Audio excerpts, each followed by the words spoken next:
Hi, I'm Bronwyn Edwards. I'm the CEO of Roses in the Ocean. Welcome to this orientation webinar about co-designing safe spaces. Firstly, I'd like to acknowledge the traditional owners on the lands on which we're all gathered and pay my respects to their elders past, present and emerging. I'd also like to acknowledge people with a lived experience of suicide, be that through your own suicidal thoughts, you may have made an attempt on your life, to the people who care for loved ones through suicidal crisis and for those who are bereaved by suicide. Thank you for being involved in suicide prevention and for having the courage to bring your insights to improving the supports and services that we can offer people in distress and crisis. For many years now, people with lived experience have been asking for alternatives to the current biomedical model of supporting people in emotional distress and crisis. They've been looking for alternatives. And Australia has looked overseas, particularly to the UK and Ireland, where there have been a range of safe spaces, non-clinical peer-led services that have been operating for a number of years. And in recent years, Australia has started to establish and look at how we can create a network of these safe space alternatives for people experiencing distress or crisis. I'd like today just to show you some of the work that Roses in the Ocean has done in developing a co-design process specific to this purpose of working with people with lived experience of suicidal crisis to develop a service to meet the needs of people experiencing emotional distress and crisis within the suicide prevention space. So I'll just go ahead and share my screen with you. So let me take you through now some information about our involvement in co-designing of safe spaces and the process in which we have developed to work really closely with community. Our expertise in working with people with a lived experience of suicide has been developed over the last 10 years. We've done a lot of work in building the capacity of people with lived experience to be involved in suicide prevention. And we've advocated for many years alongside other people with lived experience of suicide to have alternatives to the current system of services and supports available to those experiencing distress and suicidal crisis. So as a lived experience of suicide organisation, we really understand how critical it is to have input from people with a lived experience of suicide, as well as being able to bring all other stakeholders to the conversation. Our lead facilitators hold qualifications in social work, law, mental health, alcohol and other drugs, support work and peer work. They all have a lived experience of suicide as well. They have extensive experience working in mental health services in community managed and public health sectors. And all lead facilitators have advanced skills-based knowledge of trauma-informed and recovery-orientated practice and a deep understanding of how to work effectively with marginalised individuals and groups. To date, the co-design projects that we've been involved with include the peer enhancement model of Beyond Blue's The Way Back support service, which is being piloted in Murrumbidgee. We led a local co-design. In fact, we led a national co-design of what that peer enhancement model could look like. And then we also conducted local co-design within the Murrumbidgee area to determine what exactly that model would look like for the Murrumbidgee site. We were also involved in leading the co-design processes for 20 safe havens across New South Wales as part of the Towards Zero Suicide initiatives. And we've been delivering those in both face-to-face and online versions because of COVID-19. There is also post-implementation co-design, which will take place in New South Wales 3 to 6 months past each of the individual safe havens opening their doors. In 2020, we were involved in co-designing a carer support service on the Gold Coast. It's a collaborative project with Wesley Mission Queensland, Gold Coast Hospital and Gold Coast PHN and Beacon Strategies. It's also a pilot service. And we have over the last 18 months specifically, because of the need to be able to pivot quite quickly with COVID-19 and the need to be able to continue with co-design processes, we have actually developed a range of options available depending on the amount of time that people have had and also whether it's needed to be face-to-face or completely virtually delivered. So our co-designed approach is grounded in the values of Roses in the Ocean itself And it's also built on our co-design principles of honest conversation, equal partnership, inclusion, shared decision-making, innovation, purposeful involvement and integration. And these values and principles also inform internationally recognised best practice co-design approaches. We've invested a lot of time and expertise and resources into co-designing a co-design process that's very specific to working with and designing services for people with a lived experience of suicide. We are very attuned to the importance of managing expectations and supporting people during periods and situations where power imbalances need to be navigated respectfully in order to achieve best outcomes for the end user. And it's important to note at this point in time as well, that these safe spaces are aimed to be places for people to come to when they're experiencing emotional distress or suicidal crisis. But it's not to say that everyone who comes to a safe space is going to be feeling suicidal. There are a lot of people who deal with intense emotions and emotional pain on a daily basis, and these safe spaces are a place for those people as well. There are specific considerations that we have when co-designing with and for people with a lived experience of suicide. It's really important that we find all the relevant voices.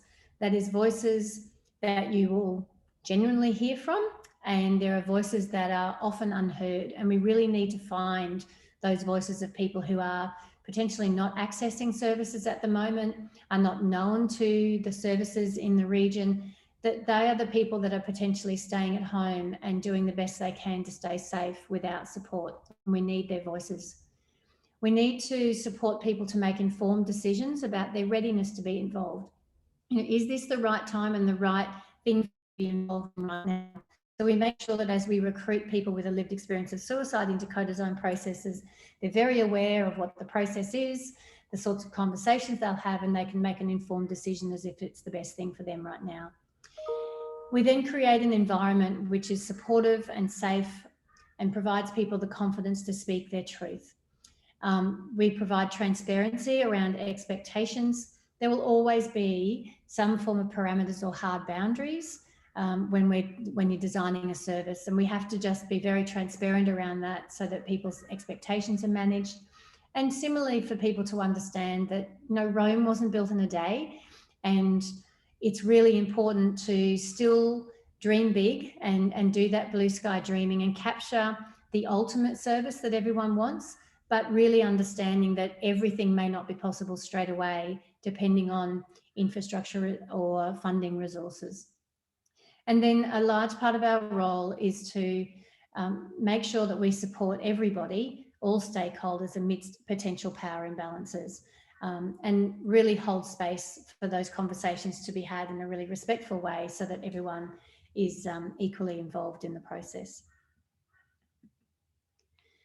The language that we use when we're co-designing is really important. You'll see, I think, right across the suicide prevention sector, really great discussions around the evolving language in suicide prevention, mental health areas, and around just being very cognizant of the impact of our words and the impact that the language that we use around our safe spaces can actually determine whether people will or will not feel comfortable coming to the doors. It's important also that we are always conscious of managing expectations, as I mentioned before, and supporting and managing those power imbalances. It's important that everyone is brought along for the whole journey. It's important that if there's tough things that need to be spoken about, that we bring them out into the open and we have good, robust conversations about how we can actually come to decisions where people's concerns are listened to and answered, and the solutions that are designed are in line with the values and principles of a space, and that is workable for all stakeholders. And ultimately, it is always critical that we keep front of mind who the service is for and actually prioritise meeting their needs above all else.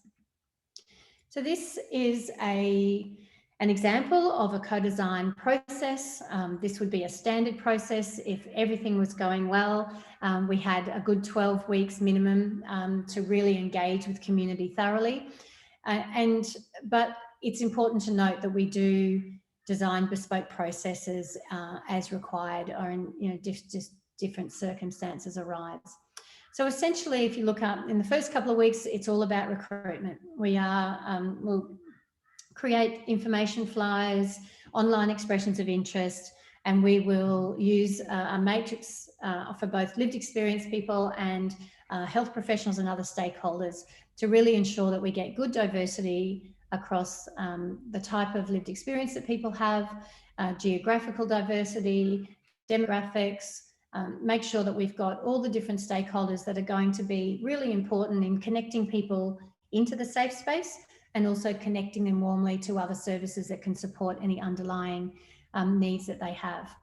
Once the recruitment process is over, everyone's provided access to an orientation webinar, which is what you're looking at now, as well as a participant information kit explaining more about co-design and the process that you're about to embark on.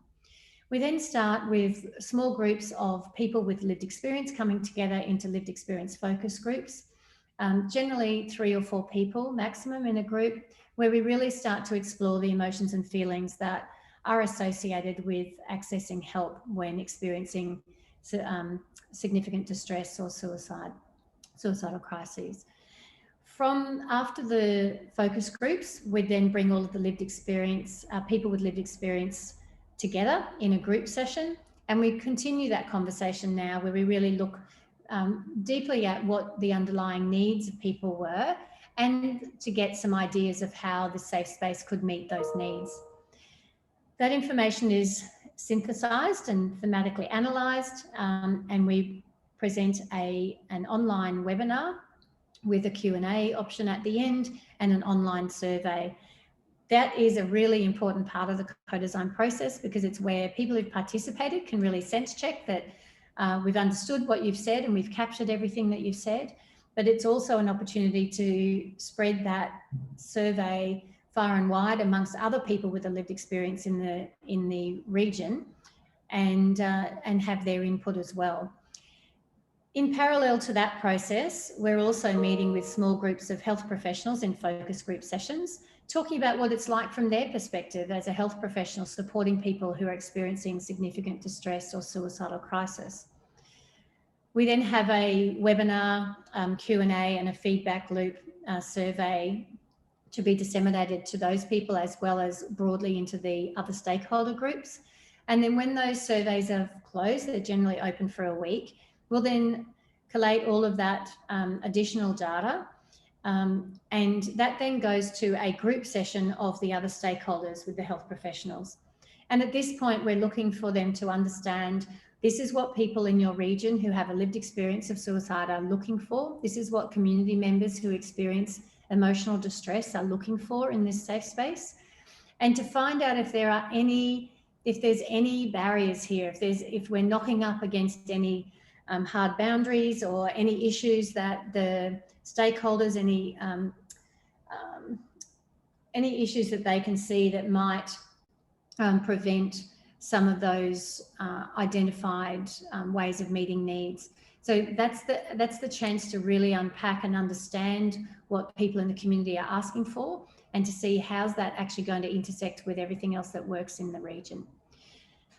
The outputs of that session go through to feedback loop number 2, a webinar, Q&A, survey, and broadly out to all of community. And we're really looking for all stakeholders, plus other members of community, to participate in that.